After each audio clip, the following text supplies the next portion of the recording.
खवातीन के मसाइल है, उनको हरेसमेंट का सामना करना पड़ता है। 30 से 40% जो है वो औरतों की उजरत मर्द जो वर्कर है उनसे जो है कम होती है। पाकिस्तान इन फोकस की वीडियो देखने के लिए हमारा चैनल सब्सक्राइब कीजिए और बेल के आइकन पर क्लिक कीजिए ताकि आप हमारी आने वाली तमाम वीडियो से बाखबर रह सकें। मेरा नाम ज़हरा खान है और मैं जनरल सेक्रेटरी हूँ home based women workers federation की, और साथ में मैं इंडस्ट्रियल की पाकिस्तान से पहली मरतबा जो है वो खातून जो है वो को चेयर है टेक्सटाइल गारमेंट सेक्टर की, इंडस्ट्रियल ग्लोबल यूनियन की। मैं बुनियादी तौर पर जो है वो इश्यूज बहुत सारे हैं वर्कर्स के, और पूरे पाकिस्तान में जो है वर्कर्स जो है वो फॉर्मल वर्कर है या इनफॉर्मल वर्कर्स हैं, मिनिमम वेज के इशू पे मसाइल का शिकार है कि मिनिमम वेज उनको नहीं बहुत सारी फैक्ट्री में मिल रहा है। इस तरह से सोशल सिक्योरिटी के बहुत सारे इदारों से जो है अभी तक जैसे सेसी है, ईओबीआई है या बैसी है, उनसे जो है वर्कर्स बहुत सारी बड़ी तादाद में जो है रजिस्टर्ड नहीं है। तो ये सारे बुनियादी इश्यूज है जिन पे हम काम कर रहे हैं,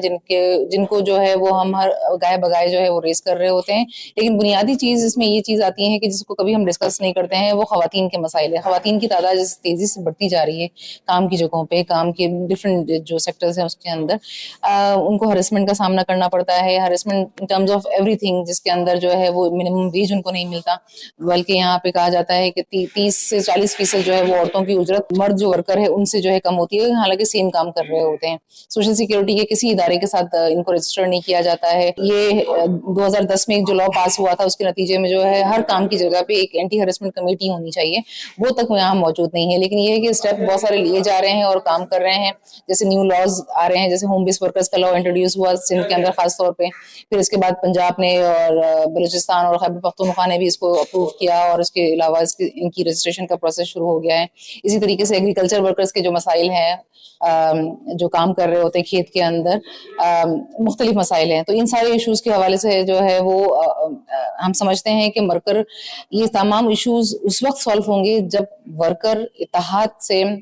शऊरी बुनियाद पर खड़ा होगा और अपने हुकूक की जिद्दोजहद को आगे बढ़ाएगा, तब जाके ये मसाइल हल होंगे और जो असेंबलियों में और बाकी जगहों पे लोग बैठे वो हमारे इश्यूज को सुनेंगे। तो चाइल्ड लेबर देखिए हर जगह पर मौजूद है, होम बेस में भी है, लेकिन आप जिसके सवाल कर रहे हैं वो डोमेस्टिक वर्कर्स है। और डोमेस्टिक वर्कर वाकई ये इशू बहुत ज्यादा आ रहा है कि उनका रेप होता है, उनको जिस तरीके से तशद्दुद का निशाना बनाया जाता है काम के दौरान।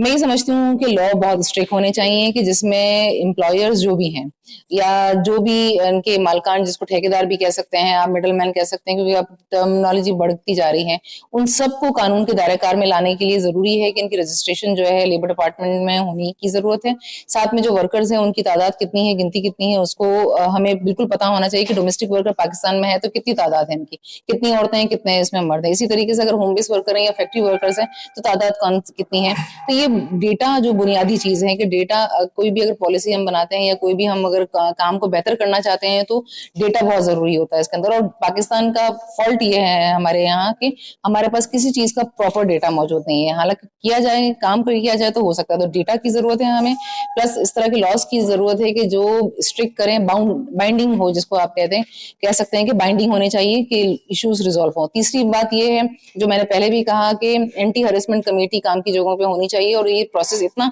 आसान और सहल होना चाहिए कि लोगों की एक्सेस आसानी से हो, क्योंकि इंसाफ ना मिलना मतलब है कि उस सोसाइटी में इंसाफ नहीं है। तो इसलिए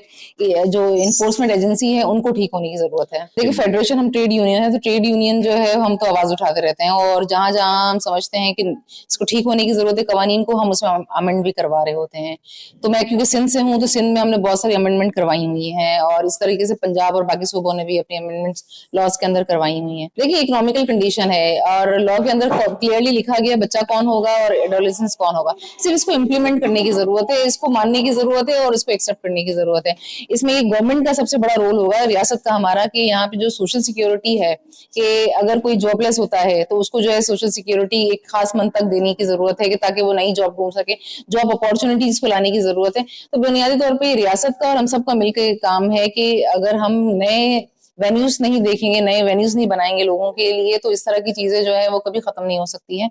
तो मैं ये समझती हूँ कि पॉलिसीज को ठीक होने की जरूरत है, पॉलिसीज जो है प्लान इकोनॉमी जिसको हम कहते हैं वो लाने की जरूरत है, और विजनरी, हमारे लीडरशिप विजनरी होने चाहिए कि जो चीजों को समझते हों और चीजों को बेहतर तरीके से एग्जीक्यूट भी करें उसको।